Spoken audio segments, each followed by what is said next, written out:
అతి తక్కువ వడ్డీ రేట్లకే పొందండి Punjab national bank home loans, car loans. Zero processing fee, zero documentation charges. వెంటనే మీ బ్రాంచ్ ని సంప్రదించండి. హెచ్ఎంపీ వైరస్ దేశంలోకి ప్రవేశించడంతో అన్ని రాష్ట్రాల్లో హై అలర్ట్ ప్రకటించారు. అన్ని రాష్ట్రాల్లోని వైద్య ఆరోగ్య శాఖ అధికారులు అప్రమత్తంగా ఉండాలని ఆదేశాలు జారీ చేశారు. ఈ నేపథ్యంలో ఆంధ్రప్రదేశ్లో కూడా వైద్య ఆరోగ్య శాఖ అప్రమత్తమైంది. ముఖ్యంగా ఆంధ్రప్రదేశ్ రాజధాని విజయవాడలోని ప్రభుత్వ ఆసుపత్రిలో దీనికి సంబంధించిన ప్రత్యేక వార్డులు కూడా ఏర్పాటు చేయడం జరిగింది. ప్రస్తుతం విజయవాడ కొత్త ప్రభుత్వ ఆసుపత్రిలో ఒకసారి వార్డుని ఏర్పాటు చేసి హెచ్ఎంపీ వైరస్ సంబంధించిన వార్డుని ప్రత్యేక వార్డుని ఏర్పాటు చేశారు. హ్యూమన్ మెటా న్యూమో వైరస్ దీన్ని సంబంధించినటువంటి వార్డును కూడా ఏర్పాటు చేశారు. వైద్య ఆరోగ్య శాఖ ఆదేశాలతో ప్రస్తుతం కొత్త ప్రభుత్వ ఆసుపత్రిలో 15 బెడ్స్తో ఈ వార్డును అయితే ఏర్పాటు చేయడం జరిగింది. ప్రస్తుతానికైతే ఆంధ్రప్రదేశ్లో ఎక్కడా కూడా హెచ్ఎంపీ వైరస్ సంబంధించిన కేసులు నమోదు కాలేదు. అయినప్పటికీ ముందస్తు జాగ్రత్త చర్యలో భాగంగా దీనికి సంబంధించిన ప్రత్యేక వార్డు జాగ్రత్తలన్నీ తీసుకున్నారు. దానికి సంబంధించిన మెడిసిన్ అన్ని కూడా అందుబాటులోకి తీసుకొచ్చారు. ఆంధ్రప్రదేశ్ వైద్య ఆరోగ్య శాఖ మంత్రి సత్యకుమార్ ఇప్పటికే దీనికి సంబంధించినటువంటి అంశంలో ఎప్పటికప్పుడు అధికారులతో రివ్యూ చేస్తూ అలర్ట్ చేస్తున్నటువంటి పరిస్థితి. ముఖ్యంగా విజయవాడ లాంటి మెట్రో ఇక్కడ జనసాంద్రత ఎక్కువ ఉంది. ముఖ్యంగా హైదరాబాద్తో పాటు ఇతర రాష్ట్రాల నుంచి ఎక్కువ మంది వస్తుంటారు కాబట్టి ముందస్తు చర్యలో భాగంగా దీనికి సంబంధించిన వార్డు అయితే ఏర్పాటు చేయడం జరిగింది. ఒకసారి చూస్తున్నాం కదా, దీనికి సంబంధించి మొత్తం 15 బెడ్స్తో కూడినటువంటి ప్రత్యేక వార్డు ఇది. ఒకవేళ ఏదైనా సిమ్టమ్స్ లాంటి కేసు వచ్చినా ఈ వార్డులో ప్రత్యేకంగా ఉంచి ట్రీట్మెంట్ అయితే చేయబోతున్నారు. హెచ్ఎంపీ వైరస్ ప్రధానంగా చిన్నపిల్లలు, వృద్ధుల్లో ఎక్కువగా కనబడుతుందని తెలుస్తుంది కాబట్టి ఒకవేళ అలాంటి వైరస్ ఏదైనా సోకినా సిమ్టమ్స్ వచ్చినా కానీ ఈ వార్డులో తీసుకొచ్చి ప్రత్యేకంగా చికిత్స అయితే అందించబోతున్నారు. ప్రస్తుతానికి ఆంధ్రప్రదేశ్లో ఎక్కడ కూడా కేసు అయితే నమోదలేదు. అటు బెంగళూరులోను, గుజరాత్లోను కొన్ని కేసులు అవుతున్నాయని చెప్తున్నప్పటికీ ఆంధ్రప్రదేశ్లో అయితే ప్రస్తుతానికైతే ఎలాంటి కేసు నమోదు కాలేదని వైద్య ఆరోగ్య శాఖ ఎప్పటికే ధృవీకరించింది. ఒకసారి చూస్తున్నాగా ప్రత్యేక బెడ్లన్నీ కూడా ఏర్పాటు చేశారు. గతంలో కరోనాకు సంబంధించిన విషయంలో టైంలో కూడా ఇదే విధంగా ముందస్తు అప్రమత్తమయ్యి ఎప్పటికప్పుడు ఏర్పాట్లు కూడా చేయడం జరిగింది. ఇప్పుడు హెచ్ఎంపీ వైరస్ సంబంధించిన విషయంలో కూడా ముందస్తు జాగ్రత్తలు తీసుకుంటున్నారు. ప్రధానంగా ఈ వైరస్ లక్షణాలు జలుబు, దగ్గు, అదేవిధంగా ఈ దగ్గుతో పాటు కొంత న్యూమోనియా సిమ్టమ్స్ కనబడతాయని ఇప్పటికే చెప్పారు కాబట్టి ప్రజలంతా కొంత అప్రమత్తంగా ఉండాలి.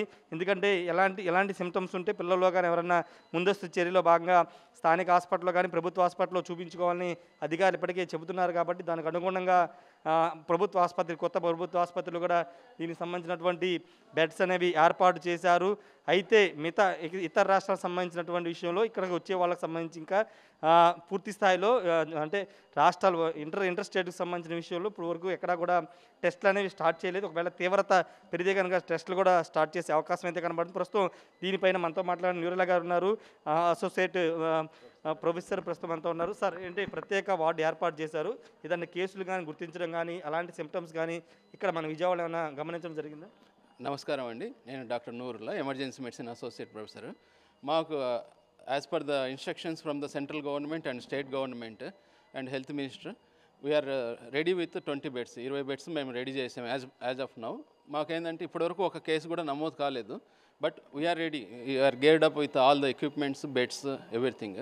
సో ముందస్తు చర్యగా మనం 20 బెడ్స్ మేము రెడీ చేసుకొని దానికి తగ్గట్టుగా మందులు అన్నీ సమకూర్చుకొని వెంటిలేటర్ నీడ్ ఉంటే వెంటిలేటర్ కూడా మనం రెడీ చేసుకోవడం జరిగింది. మల్టీపారా మానిటర్స్, బెడ్స్ అన్నీ రెడీ చేసుకున్నాము. దీని మీద ఒక కమిటీ కూడా వేశారు. ఆ కమిటీలో ఏంటంటే మెయిన్గా జనరల్ మెడిసిన్, పల్మనాలజీ అంటే చెస్ట్ సంబంధించిన doctor, general medicine HOD and anaesthesia HOD and other members and microbiology department వీళ్ళందరితో సమగ్రంగా ఒక మీటింగ్ కండక్ట్ చేయడం జరిగింది. దీంతోపాటు ఆల్ ఓవర్ ద స్టేట్ అన్ని మెడికల్ కాలేజెస్లో ఇలా చేయాలని చెప్పి అందరికీ ఇన్స్ట్రక్షన్స్ ఇవ్వడం జరిగింది. ఏదన్నా కేసులు వస్తే మేము ఎదుర్కొనేదానికి వీఆర్ ఆల్ రెడీ. అంటే జనరల్గా మనకి కరోనా మీద అవగాహన ఉంది, కరోనాని ఫేస్ చేసాం కాబట్టి అవగాహన ఉంది. ఇప్పుడు ఈ వైరస్కి సంబంధించినటువంటి సిమ్టమ్స్ కూడా దాన్ని పోలే ఉంటాయి అంటున్నారు కదా, ఏం జాగ్రత్తలు చెప్తారు? సరే, ఇది మెయిన్గా ఇది కూడా ఒక రెస్పిరేటరీ వైరస్ టైపే, లైక్ కోవిడ్ లాగా ఇది కూడా రెస్పిరేటరీ సిమ్టమ్సే ఎక్కువ వస్తుంది, కాఫ్, కోల్డ్.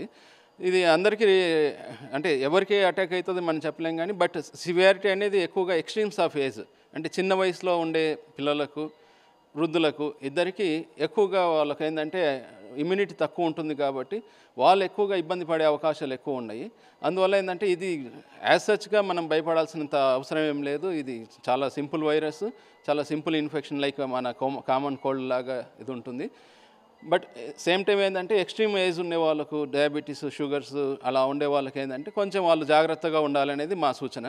వాళ్ళు కొంచెం మొదట్లాగా కోవిడ్లో లాగా వాళ్ళు ఫ్రీక్వెంట్గా హ్యాండ్ వాష్ చేసుకోవడం, మాస్క్ యూజ్ చేయడం, ఎక్కువగా గ్రూప్స్ ఫామ్ అవ్వకుండా చూసుకోవడము, ఎక్కువగా గ్రూప్స్లోకి ఎక్స్ట్రీమ్ ఏజ్ ఉండే వాళ్ళు వెళ్ళకపోవడము, ఇవన్నీ చేసుకుంటే మంచిదండి. మంచి ఆహారం తీసుకోవడం, మంచి నిద్ర, మంచి ఆరోగ్య అలవాట్లు చేసుకుంటే మనం దీన్ని అవాయిడ్ చేయొచ్చు. ఇదేం పెద్ద సమస్య కాకపోవచ్చు. చాలా మందిలో కొంత భయం స్టార్ట్ అయింది. కరోనాని కొంత ఫేస్ చేశారు. అప్పుడు చాలా భయం అప్పుడు చూసాం వాతావరణం. ఇప్పుడు ఏం సూచన చెప్తా అంటే చాలామంది భయపడుతున్నారు కానీ వాళ్ళకి ఏం చెప్తారు? సార్ ఇది అంటే కోవిడ్ అంత ఎక్కువగా ఇబ్బంది అయితే ఇక జరగకపోవచ్చు. ఇది కొంచెం దానికంటే కొంచెం మైల్డే అని ఇప్పటికుండే రిపోర్ట్స్ ద్వారా తెలుస్తుంది. కామన్ కోల్డ్ లాగా ఇది ఉండొచ్చని. బట్ సేమ్ టైం ఏంటంటే మనకు జాగ్రత్తలు ఏమంటే మనకు ఎక్కువగా చిన్నపిల్లలు కానీ, ఎక్స్ట్రీమ్స్ ఆఫ్ ఏజ్ ఉండేవాళ్ళు కానీ, ఇమ్యునోసప్రెషన్, కిడ్నీ డిసీజెస్ లేకపోతే క్యాన్సర్ ట్రీట్మెంట్ తీసుకునే వాళ్ళు, ఇలా ఇమ్యునోసప్రెసివ్ ఇది ఉండేవాళ్ళు కొంచెం జాగ్రత్తగా ఉండాలనేది మా సూచన. అదర్వైజ్ దీని గురించి ఏంటంటే ఎక్కువగా భయపడాల్సినంత అవసరం ఏమైతే లేదు. మంచి ఫుడ్, మంచి నిద్ర, మంచి ఆహారపు అలవాట్లు చేసుకుంటే మంచిది. స్మోకింగ్ క్విట్ చేయడము, పొల్యూషన్ అయ్యే పదార్థాలన్నీ అవాయిడ్ చేయడము, ఇవి చేసుకుంటే మంచిదండి. అదే. Thank you sir. అయితే భయపడాల్సిన అవసరం లేదని చెప్తున్నారు. కరోనా అది తీవ్ర స్థాయిలో ఉంది కానీ సిమ్టమ్స్ అంత తీవ్రత ఉండదు, కేవలం మైల్డ్గా ఉండే అవకాశం ఉందని చెప్తున్నారు.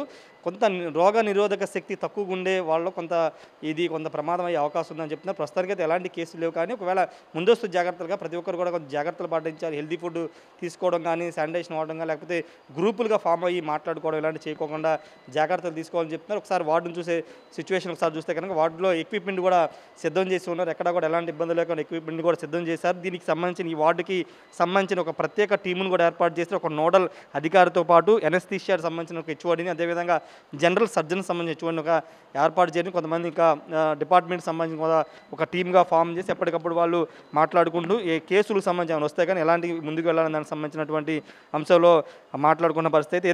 ఏదేమైనప్పటికీ ప్రస్తుతం హెచ్ఎంపీ వైరస్ నేపథ్యంలో ఆంధ్రప్రదేశ్లో ముఖ్యంగా విజయవాడలో ఒక ప్రత్యేక వార్డుని కొత్త ప్రభుత్వ హాస్పిటల్లో ఏర్పాటు చేశారు. ఎలాంటి సిమ్టమ్స్ వచ్చినా, ఒకవేళ ఏదైనా అనుమానం వచ్చినా ఖచ్చితంగా ఇక్కడికి తీసుకొచ్చి వాళ్ళు టెస్ట్ అయితే చేయించుకోవచ్చని వైద్యాధికారులు చెప్తున్నారు. Camera person ప్రసాద్తో Rayesh RTV Vijayawada నుండి. మరిన్ని వీడియోస్ కోసం ఛానల్ ని సబ్స్క్రైబ్ చేయండి. లేటెస్ట్ అప్డేట్స్ కోసం వాట్సాప్ ఛానల్ ఫాలో అవ్వండి. అండ్ లింక్ డిస్క్రిప్షన్ లో ఉంది.